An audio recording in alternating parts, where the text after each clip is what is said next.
Let's look at some of the tools that I'm using today as I begin the fermentation process. This is a lacto fermentation process that will bring those good probiotics into your diet. And I'm doing it with some turnips. Here's a little turnip. These are little baby turnips. They're still really quite sweet. And I have cut some up into these slivers or slices, kind of chunky ones. Have you ever eaten shawarma? Well, when you do, you're going to get their pickled turnips, but they're pink. They're pink because of beet juice. Now, I don't have any beet juice today, so what I'm going to do is I'm just going to pack these into the jar. And I have a pint jar here, wide mouth one. You can use different size jars for whatever you're fermenting, and I know this one is going to fill up my jar. If I had more, I'd actually use another mason jar, a wide mouth one, so you don't have to have any special equipment for this. Alrighty, the thing you need to do is to make sure that the veggies stay submerged. So to do that, I'm going to use some weights, and there's a couple of things I'll show you about using weights. Sometimes I just use a jar, fill it with water, and that will keep the veggies submerged. Also putting a cover on it. Now, this is an actual fermentation jar. It's about 1 liter size or 1 quart size, and it has a special cap on top of it. Because it's going to be fermenting, it's going to be bubbling, bubble, toil and trouble is what I can think about. In a dark place, I just pop mine in the pantry for a couple of weeks. So what this does is it helps keep from fizzing over, and it might fizz over anyway a little bit if I don't empty up the little tube that's on the front. So it's available in canning supply stores, but you can do it without the fancy stuff by putting it in a mason jar.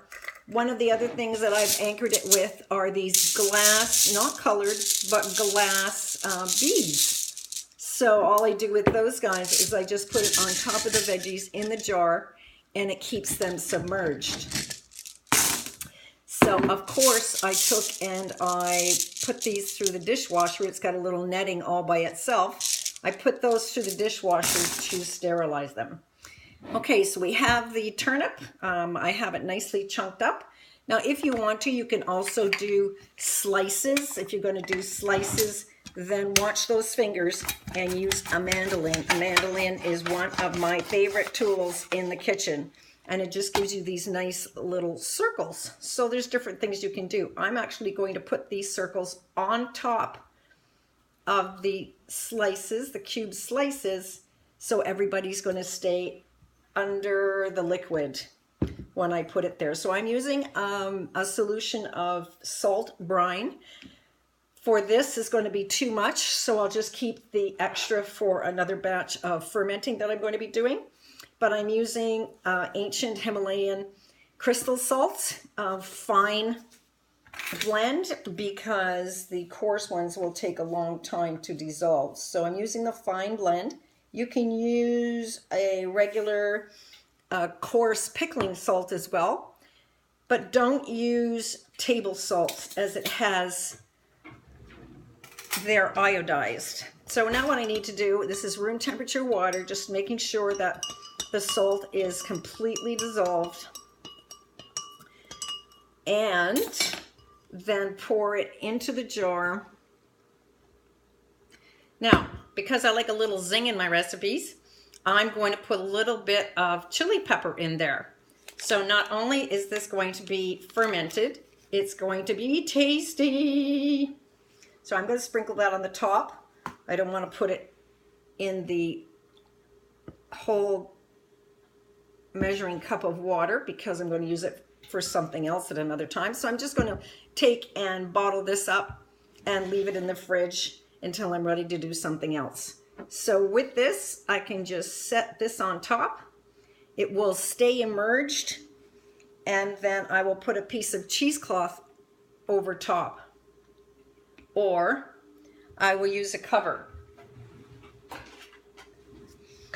I'll just use a cover for now to put it on top. I can actually separate some of these little glass balls out, and I could put those on there too. So however you do it, just make sure that the vegetables stay submerged, and you might just want to slide a spoon or a knife down the sides to get the air pockets out. So there you have it. That's a teeny tiny tutorial. Oh, don't you like my genius? On fermenting. Till next time, be creative.